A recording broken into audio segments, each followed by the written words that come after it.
Shalom saudara, saya mau share tentang berdosa dalam gereja. Banyak orang yang berpikir, asal rajin ibadah, kasih perpuluhan, ikut pelayanan, hidup pasti benar. Dan berdosa jika kita tidak ke gereja, tidak perpuluhan, dan tidak pelayanan. Tuhan Yesus pernah cerita tentang orang rajin ibadah yang pulang tanpa pengampunan. Dan ini pesan peringatan yang aktif di gereja bisa jauh dari Allah. Kita baca di Lukas 18 ayat 9 sampai 14. Yesus cerita tentang dua orang, sama-sama loh dia ke bait Allah, sama-sama berdoa. Tapi yang satu orang Farisi, yang satu pemungut cukai.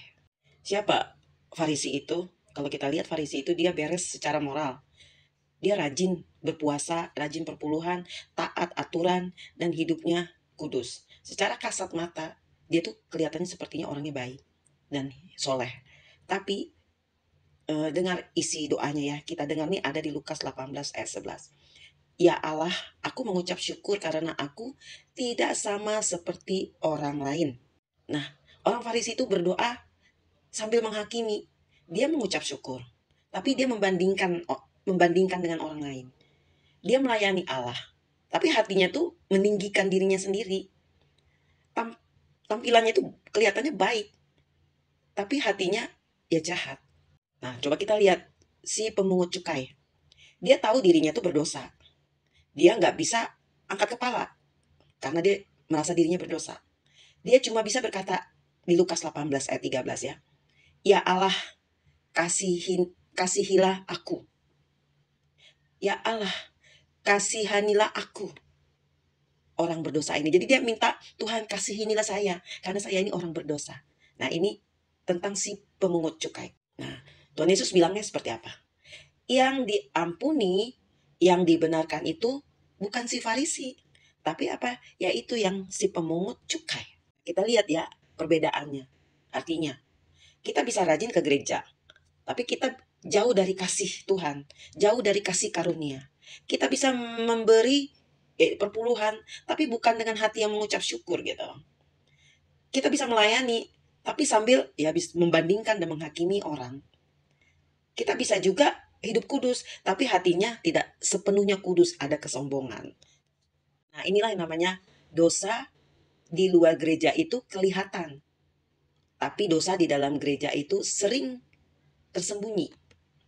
Dan justru lebih berbahaya karena diselimuti oleh kesalehan, yaitu kesalehan yang palsu. Tapi hati-hati ya, moral kita bisa baik, pelayanan kita bisa jalan terus, kekudusan bisa dijaga ketat. Tapi saat kita merasa sudah tidak berdosa, justru di situ kita sedang jatuh dalam dosa.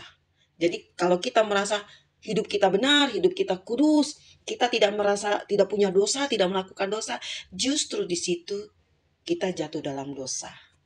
Nah, kita bisa membedakan kisah orang Farisi dan pemungut cukai. Bukan tentang perbuatan. Ini tentang persoalan yang paling penting itu mendasarnya tuh hati. Ya, orang Farisi yang berdosa dalam hatinya itu tidak dibenarkan karena hatinya itu sombong. Sedangkan pemungut cukai itu, kenapa Tuhan membenarkan? Karena dia memiliki hati yang hancur. Tuhan itu nggak setuju dengan gaya hidup pemungut cukai. Tapi Tuhan menyambut pemungut cukai itu dengan apa? Dia memiliki hati yang remuk. Jadi kita harus ingat korban sembelihan kepada Allah ialah jiwa yang hancur, hati yang remuk. Tidak akan kau pandang hina. Ada di Mazmur 51 ayat 7. Tapi hari-hari ini, hati yang hancur makin jarang ditemukan di gereja. Padahal yang Tuhan mau bukan berapa banyak uangmu yang kau berikan kepada gereja, tapi seberapa hancur hatimu yang kita persembahkan kepada Tuhan. Kalau kita aktif melayani, tapi kita mempunyai hati yang sombong, dan kita suka membandingkan dan merasa lebih baik kita, jangan-jangan kita sedang menjadi orang Farisi modern, orang Farisi zaman now di dalam gereja. Tapi hati-hati juga, pemungut cukai yang dibenarkan hari ini bisa jadi Farisi minggu depan. Kalau hari ini kita mulai bertobat dengan hati yang hancur, seperti pemungut cukai, lalu minggu depan kita mulai bangga dengan pertobatan kita. Bisa taat, bisa disiplin rohani, berarti kita kembali jadi orang Farisi lagi. Karena manusia itu tidak yang sempurna. Kita harus hati-hati dengan hati kita. Karena hati itu bisa licik. Karena itu kita perlu asupan, yaitu kita membaca firman Tuhan setiap hari. Kita perlu Injil, kita perlu firman Tuhan setiap hari. Supaya kita tahu juga bahwa kita orang berdosa. Orang berdosa yang dibenarkan, yang diselamatkan hanya oleh kasih karunia Tuhan, yaitu Tuhan Yesus Kristus.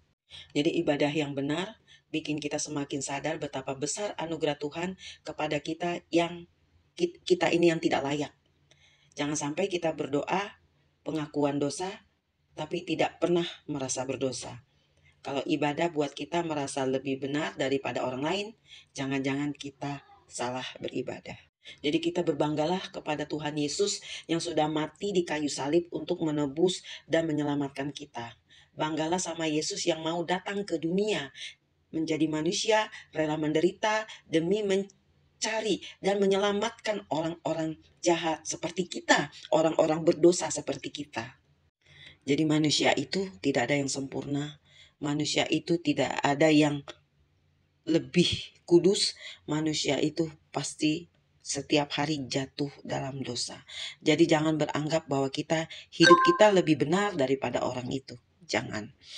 Tetaplah kita rendah hati, tetaplah kita berdoa, baca firman Tuhan, karena kita tahu kalau bukan karena kasih karunia Tuhan, kita ini tidak ada apa-apanya di hadapan Tuhan. Terima kasih, Tuhan Yesus memberkati.